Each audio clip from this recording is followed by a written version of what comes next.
Я думаю, что сейчас нет недостатка в СМИ, особенно в электронных социальных сетях, о том, что происходит в России и какие перспективы ее ожидают. Я посмотрел некоторые такие вот оценки, и есть несколько таких тем, которые практически совпадают у всех. Я тоже их разделяю. Но первое. Вот эти все какие-то, знаете, очень такие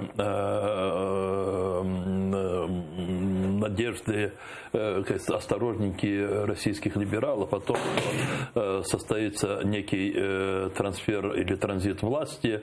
Это все сегодняшние события показали, что все это было беспочвенным. А сегодня Путин совершил действия, которые приведут к переформатации конструкции российской власти во главе с ним.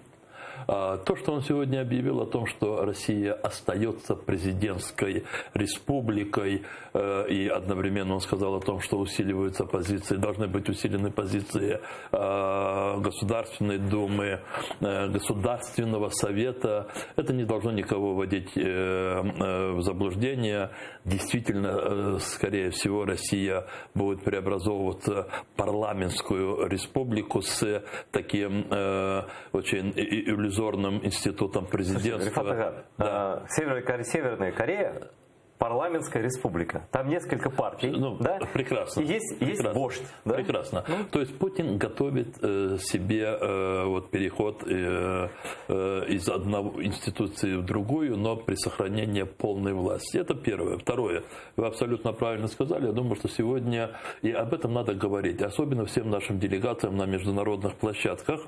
Сегодня Путин нанес просто сокрушительную такую, знаете, пощечину всей международной общественности, и в первую очередь тем международным политикам, как президент Макрон, как канцлер Меркель, которые считали, что поиск механизмов для постоянного диалога о том, что восстановление полномочий российской делегации в Парламентской ассамблее Совета Европы, это все служит делу мира.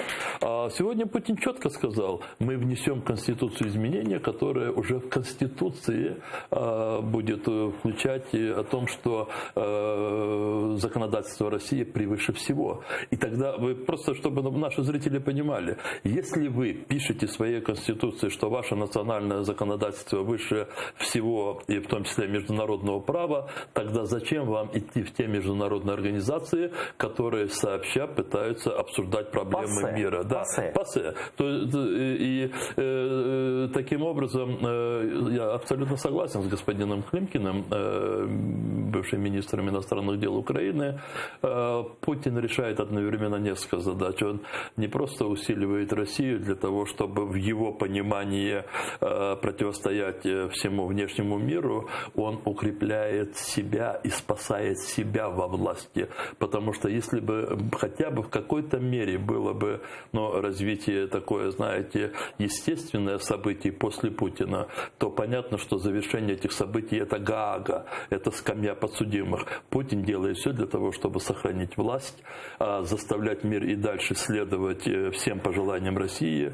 И третье – спасти себя от неминуемого наказания.